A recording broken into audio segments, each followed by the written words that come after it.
Il y a plus de 1000 ans, Juifs, chrétiens et musulmans vivaient en bon voisinage sur les terres inondées de soleil du sud de l'Espagne, les terres d'Al-Andalus.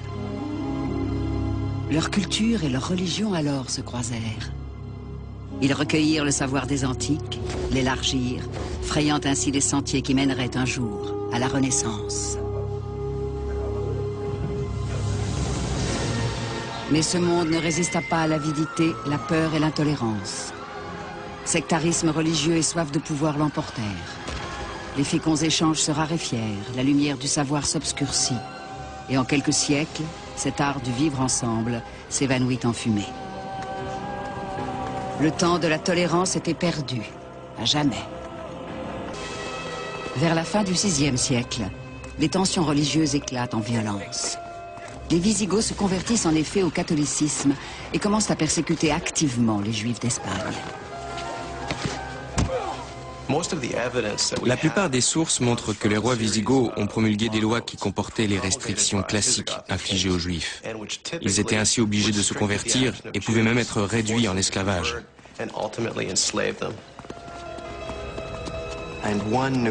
L'un des grands théologiens chrétiens de l'époque a comparé le judaïsme à une tumeur cancéreuse qui devait être détruite avant qu'elle n'affecte le reste du corps chrétien. Tandis que dans la péninsule, 2 religions sont aux prises, voici qu'à 7000 km de là, une troisième voit le jour en plein désert dans l'antique cité de la Mecque. Il se dit là-bas que l'archange Gabriel est apparu à un homme, du nom de Mahomet, et lui a ordonné de répandre la parole de Dieu telle qu'elle lui a été révélée. En 732, presque toute la péninsule ibérique est contrôlée par l'Empire islamique. Le nouveau territoire est appelé Al-Andalus. Durant les décennies suivantes, les marchés d'Al-Andalus deviennent des lieux de rencontres, animés, où les cultures se mélangent. Berbères et Arabes partagent leur territoire conquis avec les populations chrétiennes et juives.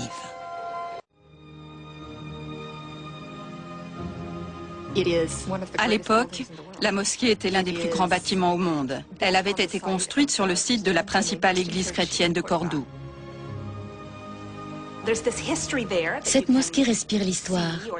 En même temps, ces magnifiques arcs à 2 étages en briques rouges et pierres blanches attirent le regard vers le ciel et lui confèrent une dimension spirituelle évidente. Pour le 8e siècle, c'est incroyable. Le mihrab est une niche qui indique aux fidèles en prière la direction de la Mecque. Richement orné, il amplifie également les paroles de l'imam pendant la prière.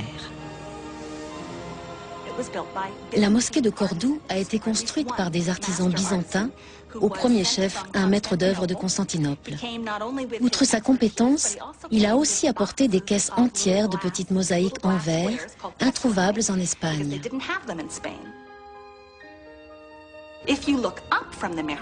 Dans le mihrab, si vous levez la tête vers la coupole, vous retrouvez des arcs qui s'entrecroisent, mais ils ne cloisonnent rien. Au contraire, ils portent votre regard vers une autre coupole, dont on suppose qu'elle représente le cosmos ou les cieux. Et ces arcs sont aussi incrustés de ces mêmes mosaïques.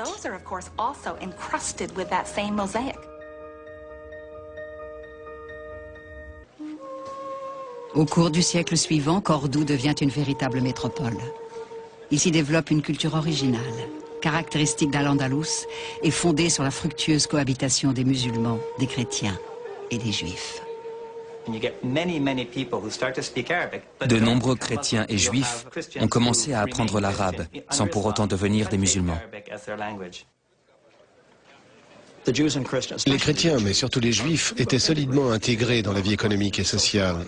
Ils avaient leur espace et faisaient du commerce avec les musulmans. L'esprit d'ouverture explique la réussite de cette société.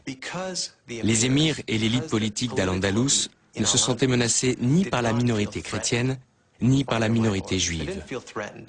Ils en étaient d'autant plus conciliants.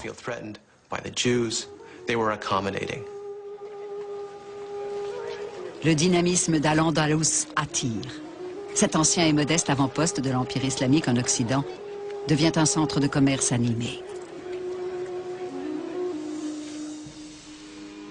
Des bateaux vikings de la mer du Nord, tout comme des commerçants de Bagdad, la nouvelle capitale de l'islam, apportent une multitude de produits nouveaux à Cordoue et encouragent de nouveaux habitants à s'y installer. L'un d'eux s'appelle Ziryab. Il a quitté la ville cosmopolite de Bagdad pour le pays lointain d'Al-Andalus. Le public de Cordoue réserve un accueil chaleureux à ce musicien célèbre dans sa patrie.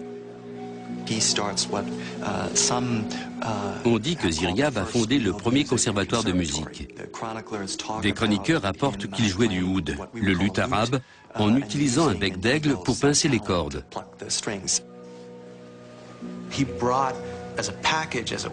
Il a introduit les derniers modes de l'Orient à Cordoue. Pas seulement un nouveau style musical, mais une façon de se comporter. Il a été en quelque sorte le lanceur de nombreuses tendances. Il a révolutionné la cuisine, les coiffures, les manières de l'aristocratie. La classe dirigeante d'Al-Andalus n'attendait que ça. Jusque-là, ses membres étaient considérés comme les rustres du monde islamique qui vivaient quelque part en Occident, loin du centre du pouvoir et de l'érudition musulmane. Ziryab est un symbole du raffinement de la vie à une époque d'importantes découvertes scientifiques et technologiques.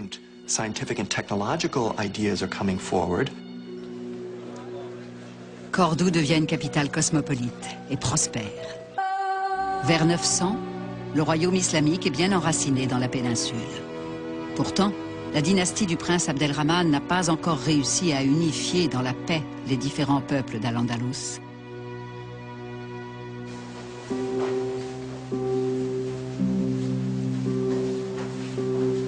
Ce n'est qu'en 912 que son neveu, Abdelrahman III, a raison des troubles. S'ouvre alors une ère de paix et de prospérité pour toutes les communautés. Il a combiné brillamment fermeté et conciliation.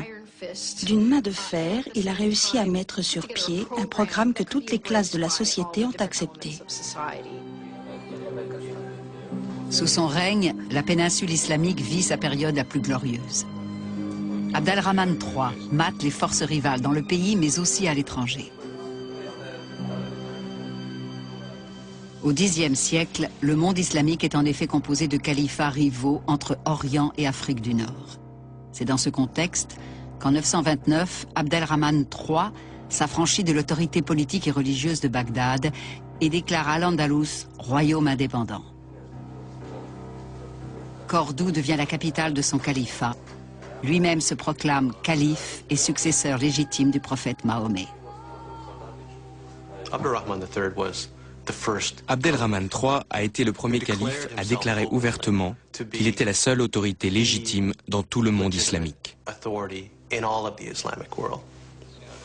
Cela démontre la grande confiance qui régnait alors en Al-Andalus. C'est précisément cette ambition proclamée qui l'a conduit à consacrer des fortunes à un monumental programme de construction et de développement des infrastructures, ouvrant ainsi la voie à une ère d'expansion économique prodigieuse. Ce palais grandiose, Madinat al-Zahra, est un vrai paradis pour le calife et ses nombreux visiteurs. On n'a jamais l'impression de passer de l'extérieur à l'intérieur du palais. Toutes les pièces s'ouvrent sur des jardins. C'est conçu de telle sorte que lorsqu'on est dans un espace, on est en permanence conscient de l'espace d'à côté. Le palais des fils des Omeyyades était exquis à tous égards. Quant à leur califat, il l'était plus encore. Madinat al-Zahra arborait fièrement ses splendides navires. Les pièces du palais sont décorées d'œuvres précieuses, offertes au calife par des ambassadeurs du monde entier. Quand des chrétiens visitaient des palais islamiques, comme celui de Madinat al-Zahra, ils étaient subjugués. Leurs propres châteaux étaient froids et sombres, et sans eau courante. À Madinat al-Zahra, ils étaient accueillis dans un jardin ensoleillé, où il faisait chaud alors que les pièces gardaient une agréable fraîcheur. De l'eau coulait des fontaines et des bassins, les rossignols chantaient dans les arbres, on se parfumait, l'air embaumait. Lorsque le calife recevait des ambassadeurs dans son palais près de Cordoue, on leur servait des sorbets préparés avec de la glace apportée des montagnes de la Sierra Nevada. C'était un luxe inouï. Abd al-Rahman III n'accueille pas seulement des ambassadeurs de puissances étrangères. Il envoie lui-même dans le monde entier des émissaires, parmi lesquels des chrétiens et des juifs.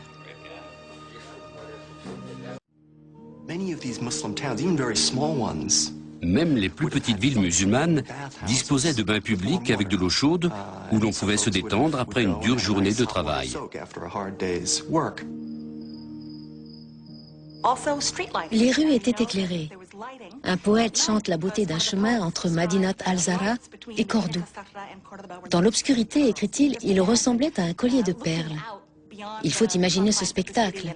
La nuit, du haut des remparts de la ville, on pouvait voir une chaîne de lumière qui menait au palais. Une ville bien éclairée et pour nous une ville moderne.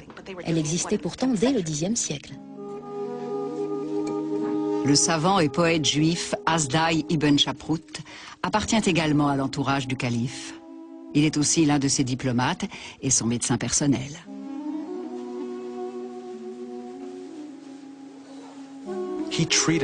Asdaï a soigné et guéri Abd al-Rahman d'une maladie grave. On développe tout naturellement une grande confiance en celui qui vous a probablement sauvé la vie. Abd al-Rahman III et Asdaï ibn Shaprut ont ainsi noué une profonde relation qu'ils appréciaient tous deux beaucoup. En réalité, Asdaï était bien plus qu'un médecin.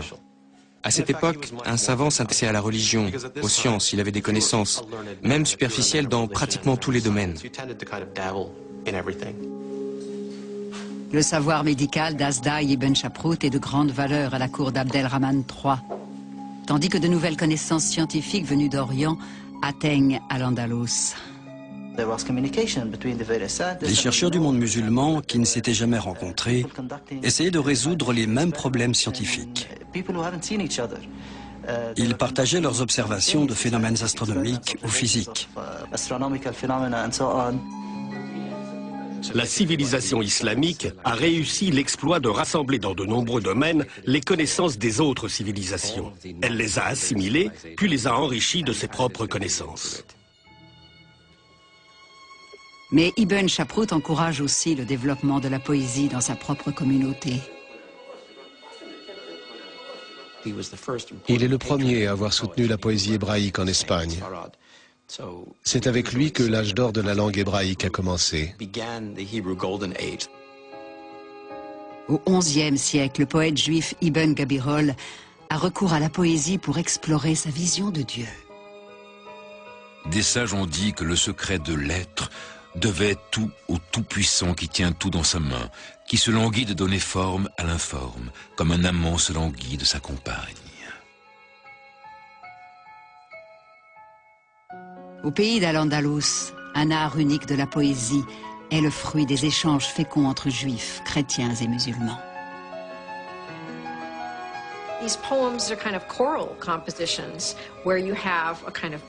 Ces poèmes sont des sortes de compositions chorales où s'opère un va-et-vient entre une voix directrice qui chante en arabe classique et une voix chrétienne qui répond.